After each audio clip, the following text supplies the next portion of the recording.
sore menjelang malam. Salam sejahtera buat kita semua. Alhamdulillahirrahmanirrahim. Wassalatu wassalamu ala asyrofil anbiya'i wal mursalin Sayyidina Muhammad wa ala alihi washabihi ajmain. Amma ba'd, yang saya hormati orang tua kita, Pak Hamzah Huku selaku Ketua Bidang Pendidikan TGPP Bidang Pendidikan. Yang saya hormati juga Bapak Korwas, Pak Dr. Mudiono, kemudian Pak Solihin, dan Kabit Andalan ini Pak Mudis, dan teman-teman yang sudah mengorganisir kegiatan ini. Dan saya kira yang paling saya hormati dan saya sangat banggakan Bapak Ibu Tuan Guru yang sudah hadir di kesempatan kali ini. Jadi ya, Tuan Pak. Karena demikian kehormatan profesi ini, maka ya saya selalu ingatkan Pak, kalau memanggil guru ya panggil Tuan Guru. Ya, saya kira alhamdulillah, saya kira banyak nikmat yang kita bisa rasakan teman-teman semua pada kesempatan kali ini. Kesehatan, ya limpahan rahmat petunjuk bagi kita semua, sehingga kita ditinggalkan langkah kita semua menuju tempat ini. Kabar baik bagi semua ya Pak. Alhamdulillah. Iya. Jadi oleh karenanya saya kira ungkapan kata dan rasa syukur kepada Tuhan Yang Maha Esa, terima kasih itu senantiasa kita sampaikan sesuai dengan keyakinan kita masing-masing. Salam dan salawat pada manusia terbaik Rasulullah Muhammad SAW yang dituju kepada kita semua untuk kita teladani, dan semoga dengan meneladani beliau kita bisa kemudian dibanggakan oleh Allah di hari kelak sebagai manusia. Amin. Iya. Jadi Prof ini kalau melihat teman-teman semua guru penggerak, saya kira kita tidak meragukan lagi kapasitasnya, Prof. Iya. Hanya sayangnya ini yang meragukan itu keuangannya kita. Sehingga kita membatasi jumlahnya. Baik. Kalau bicara permintaan kami ya Pak Mulis ini dan kawan-kawan meminta uang sebanyak-banyaknya untuk mempersiapkan guru-guru kita, khususnya guru penggerak ini, kita semua untuk mengikuti kegiatan seperti ini, Bapak sekalian. Kita juga sebenarnya sedang menunggu kepastian bagaimana proses pembinaan karir guru pendidikan dan pendidikan itu ke depan.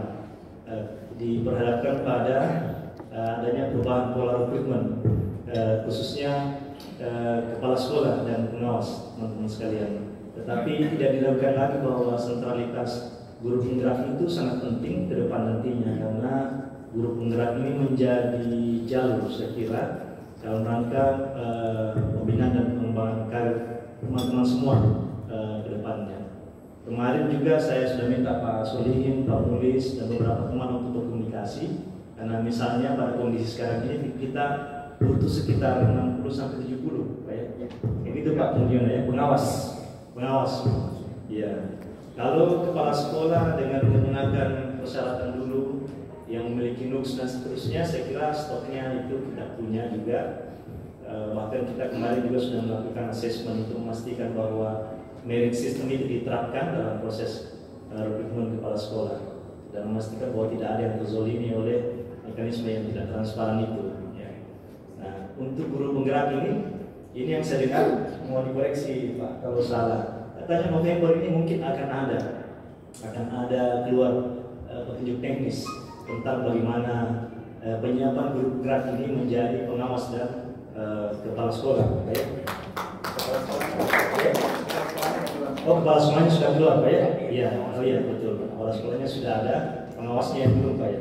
Iya betul. Nah ini kita harus sudah melakukan penyesuaian lagi, teman-teman sekalian. Ya, bahwa kepala sekolah juga sangat jelas di situ. Jadi nanti kita tinggal combine ini, karena calon bakal kepala sekolah itu nantinya datanya akan menjadi banyak, teman-teman sekalian. Dan ini saya kira sangat bagus karena akan membuat banyak alternatif pilihan-pilihan kepada kita semua. Iya.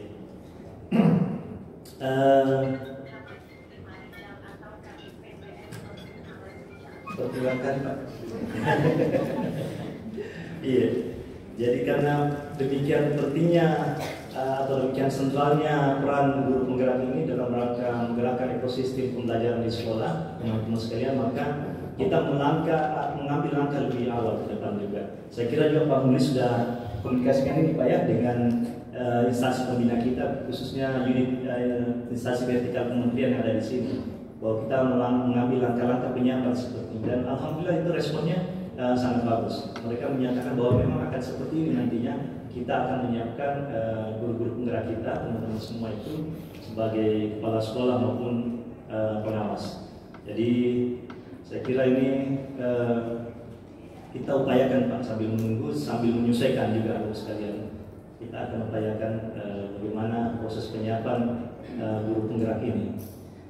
Berkenaan dengan itu, saya kira teman-teman sekalian, kita juga berusaha mengembangkan Pak moda-moda atau model penguatan kapasitas guru penggerak ini ke depan. Kita yakin bahwa kita semua nanti ini tentu saja harus senantiasa, walaupun kita guru penggerak, tapi saya kira seiring dinamika pembelajaran, maka barangkali juga kita harus menyiapkan diri. Misalnya sederhana saja, kalau dengan Merdeka Belajar episode 22 ini kan kemudian barangkali itu berdampak pada peran guru penggerak nantinya Pak. Ya, kita membayangkannya begitu. Karena ini juga Prof kami laporkan, saya kemarin berdiskusi dengan Pak Solihin juga bahwa smart school kita ini yang mengambil porsi besar dalam salah satu jalur, memastikan bahwa dari kita itu bisa terserap ke perguruan tinggi. Ini juga harus mengalami orientasi Prof. Jadi apa yang kita sudah susun ini dengan smart school ini, kalau kita perhatikan instrumen untuk peserta didik kita masuk ke perguruan tinggi itu berbasis pada tes skolastik, pengenalan matematika, kognitif, kemudian literasi bahasa, kemudian juga masih ada tes akademik juga, bahasa Indonesia, bahasa Inggris. Nah ini kita harus segera melakukan penyesuaian. Kemarin saya tanya Pak Solihin, guru saya, dengan teman-teman di sini, Pak Kolo sama semua selalu bertanya, apa yang kita harus ambil langkah-langkah ini? Karena smart school sudah berjalan sementara, di satu sisi kepastiannya itu mungkin sekitar 80-90% Pak ya, bahwa tahun depan kita akan menerapkan, sudah pasti malah. Iya, sudah pasti kita akan menerapkan tes masuk perguruan tinggi seperti itu. Ya, jadi ini saya minta juga teman-teman mohon didiskusikan kira-kira apa yang harus kita lakukan, karena outcomes dari smart school ini ingin dilihat pada tahun depan ketika anak didik kita itu akan masuk ke perguruan tinggi. Nah ini menjadi tantangan buat kita semua, bagaimana segera melakukan penyesuaian. Kemarin Pak Solihin juga sudah memberi arahan trik-trik kira-kira apa yang harus. Jadi izin Prof ini 3 bulan terakhir ini saya harus mencari uang lagi Prof. Iya, karena saya harus segera duduk dengan teman-teman yang DMP lagi, melakukan pengamatan terhadap Merdeka Belajar 22 itu dan apa yang harus kita lakukan terhadap strategi pembelajaran anak-anak kita. Dan itu bank soalnya misalnya banyak ini bank soal yang kemarin kita tidak relevan lagi, makanya sudah tidak relevan lagi. Iya, nah ini Prof. Saya tidak tahu apakah kita kemarin yang selalu cepat itu atau mereka yang lambat menurunkan kebijakan. Saya kira kita teman-teman sekalian. Tapi mohon bantuan teman-teman. Yang kedua, dalam rangka penguatan kapasitas guru secara umum itu pendidikan tenaga pendidikan, kemarin juga kita sudah sampaikan, Pak Muli sering mengingatkan bahwa kita sudah launching itu Baruga kompetensi GTK sekalian. Baruga itu pembelajaran untuk abilitas, kinerja dan kompetensi guru dan tenaga pendidikan, sebuah sistem pembelajaran yang kita rancang secara khusus bersama-sama dengan teman-teman kita diskusikan polanya. Itu kita harus masifkan sekarang. Ya. Jadi kemarin saya sudah minta ke teman-teman Pak Solihin tolong untuk guru ya, bahwa literasi dan numerasi itu menjadi kapasitas yang tidak bisa ditawar-tawar lagi buat guru kita sebelum mereka mentransformasikan itu ke siswa kita. Beliau sudah susun juga kurikulumnya. Ya, kemudian beliau juga sedang memberikan tawaran ini dengan pola Baruga kompetensi itu kita akan terapkan misalnya di Hari Guru Prof. Kita rencana muncul semua itu. Kemarin saya bicara juga dengan teman-teman guru SLB juga dan pengawas juga itu Pak Mulyono kita akan coba. Mudah-mudahan ada ruang, ada waktu, dan ada sumber daya yang kita bisa lakukan di situ. Sehingga nanti harapannya masif ini Pak sekalian. Dengan COP komite praktis sebagai pelaku utama yang sudah kita kukuhkan kemarin di tanggal 2 Mei. Tinggal aksinya ini mau dilihat nanti pada hari dulu, insya Allah kita akan coba masifkan itu. Itu dalam rangka juga mengiringi implementasi kurikulum Merdeka Belajar, kemudian juga perubahan instrumen masuk perguruan tinggi dan seterusnya sekalian. Ya. Kemarin saya tanyakan ke Pak Solihin, barangkali kita tidak perlu lagi membuat aplikasi khusus untuk itu.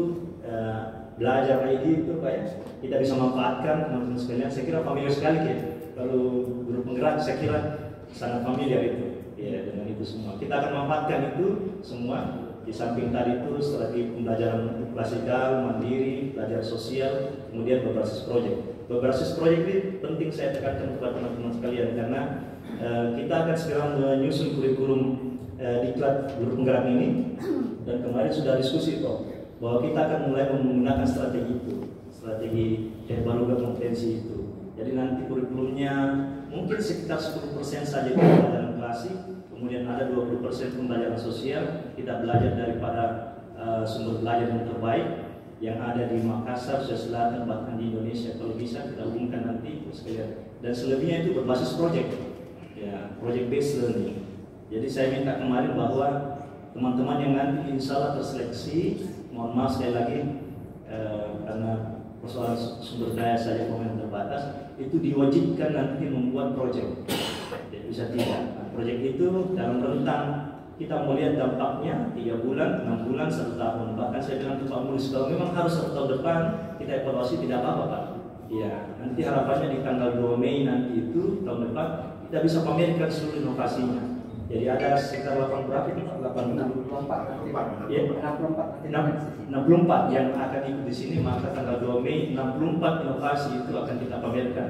Bahwa ini adalah hasil karya dari teman-teman guru penggerak semua. Ya, kira-kira dengan cara itu saya tidak khawatir lagi kalau Prof menang di mana hasil itu. Langsung kelihatan ya Prof di situ hasilnya. Mana yang terbaik kita akan replikasi dan seterusnya. Dan kita akan ikutkan dalam lomba inovasi tingkat nasional. Setiap tahun ada itu. Ya, kita akan bisa memperkaya direktori kandidat inovasi. Yang terakhir teman-teman sekalian, kita kemarin juga berpikir teman-teman sekalian tentang program penimbasan. Jadi penimbasan ini adalah mengimbaskan siswa, mengimbaskan guru juga. Jadi kita berkeyakinan teman-teman sekalian bahwa di Sulawesi Selatan ini tidak perlu tidak jauh-jauh dulu. Di Sulawesi Selatan ini banyak guru-guru hebat, banyak siswa hebat, banyak sekolah hebat. Dan sayangnya selama ini kita kurang bersentuhan satu dengan lainnya. Madrasah misalnya Prof tidak pernah terkoneksi dengan madrasah. Pesantren juga kita tidak pernah terkoneksi dengan pesantren. Padahal kemarin misalnya Prof saya jalan-jalan diundang kemarin ke sekolah pondok pesantren Putri Islam Darul Istiqomah itu. Iya. Nah, coba itu yang single base school itu, ya single gender base school itu Pak. Itu banyak inspirasi di situ Prof. Dan banyak orang hebat. Jadi saya kemarin minta sama yayasannya, boleh tidak kami pertukarkan siswa dan guru di tempat ini?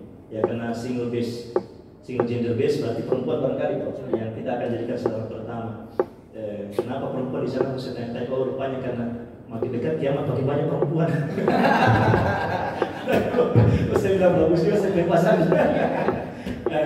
Tapi yang paling utama bahwa memang perempuan adalah tiang negara, perempuan adalah tiang agama dan seterusnya. Posisi perempuan itu menjadi sangat penting untuk dikawal baik-baik supaya mereka bisa memainkan perannya secara bagus. Nah itu saya dengar kemarin Pak. Nah, kita akan begitu Prof. Dan ada program penimbasan, jadi ada nanti siswa dan guru kita kirim ke sana 3 bulan paling lama 5 bulan Pak. Begitu juga mereka siswanya akan masuk. Kemarin yang saya sudah sepakat dengan Kamil Agama, Pak Kamil adalah madrasah Prof. Karena di situ siswa-siswa kita bisa belajar bagaimana menguatkan agama sambil belajar pelajaran umumnya Prof. Jadi nanti kami sudah sepakat kemarin di Sulawesi tentang MOU dan Kamil, kita akan imbaskan itu siswa dengan siswa, guru dengan siswa. Jadi siswa kita yang ada di sekolah menengah umum itu SMK, sekolah umum targetnya pertama Pak, karena belum bisa tadinya pelajar. Kita bawa mereka ke madrasah. Madrasah Cendekia Pak, Cendekia itu yang dibuat itu salah satu sekolah terbaik di Indonesia Timur. Sayangnya kita tidak pernah juga belajar di sana. Dan siswa kita merasakan bagaimana rasanya jadi siswa di sana, belajar agama juga dan seterusnya. Sebaliknya mereka juga tidak pernah merasakan bagaimana belajar di sekolah mengimbaskan itu sikap perilaku dan pemahaman mereka yang mereka dapatkan di sana kepada siswa-siswa lainnya. Ya. Nah, kami juga berharap nanti guru-guru begitu Pak. Satu, yang kedua pengimbasannya bisa jadi nanti juga dalam proyek sosial sekalian. Ya. Kita proyek penguatan proyek Pancasila, jadi proyek-proyek itu kemarin kami juga sudah menyusun minta kepada teman-teman guru untuk membuat proposalnya. Jadi kita nanti inginkan siswa persyaratan proyek itu Pak dikasih duit. Saya bicara kemarin pada anggota DPRD Prof itu banyak sekali yang respon. Dan dia bilang bagus ini proyeknya karena saya langsung bersentuh dengan konstituen saya Pak. Biasa Pak, teman-teman orang politik itu selalu lihat begitu. Jadi proyek sosial, proyeknya itu Pak adalah proyek yang harus mengikutkan siswa, guru, orang tua guru dan masyarakat dalam sebuah proyek school base, tidak bisa tidak. Tematik proyeknya Pak sekalian. Jadi dikasih uang 200 juta, ini ada uang 200 juta, silakan sekolah menawarkan. Nah, kita akan kompetisikan nanti Pak, mana sekolah yang menawarkan proyek sosial yang melibatkan siswa, guru, orang tua dan masyarakat. Tidak bisa tidak. Kenapa penting itu? Prof, karena kadang-kadang ini tidak terkoneksi antara sekolah, keluarga dan masyarakat. Tiga sentra pendidikan ini kadang-kadang tidak terkoneksi Pak. Nah, bagaimana kita mau mensendirikan mereka kalau selama ini mereka tidak pernah terkoneksi? Pandemi misalnya datang, kemudian ternyata menggeser peran sekolah ke bagian orang tua di keluarga. Orang tua tidak siap dengan itu. Mereka gagap dengan bagaimana mengawal anak-anak kita dalam khusus pembelajaran jarak jauh. Kenapa? Karena sekolah abai selama ini untuk menguatkan keluarga Pak. Memberi pemahaman kepada orang tua. Begini loh perannya guru, begini loh cara ini. Nah ini yang kita akan coba Pak imbaskan juga di situ nantinya. Nah kami sangat berharap bahwa teman-teman guru penggerak itu mengambil peran yang signifikan di sana nantinya, sehingga nanti harapan kita Pak, kita tidak khawatir misalnya kekerasan atau tawuran dan semacamnya, karena mereka sudah saling bersentuhan Pak satu dengan lainnya, antar sekolah, antar guru, antar madrasah, tidak lagi sekat dengan kita madrasah dengan sekolah umum swasta dan negeri Pak. Nah, dengan cara-cara begitu kita harapkan nantinya maka ya ini kita satu pandang melihat pendidikan Selatan sehingga kualitasnya lebih banyak meningkat lagi. Saya kira itu, mohon maaf agak lama ini Prof, padahal saya mau maghrib ini. Iya, barangkali teman-teman sekalian itu saja saya bisa sampaikan pada malam ini. Mohon dimanfaatkan ini teman-teman sekalian sebagai ajang penguatan kapasitas diri kita. Iya. Iya. Yang kedua, yang kalau belajar begini, terlalu serius juga Pak. Iya. Kalau ada yang ini kan yang silaturahmi Pak. Ya, yang masih ada jomblo sini ya Pak. Banyak jomblo ya. Kalau ada jomblo ya tukar-tukaran lah, nomor HP ya tukar nama dan seterusnya. Kalian ada jomblo ya. Kan harus digerakkan juga itu.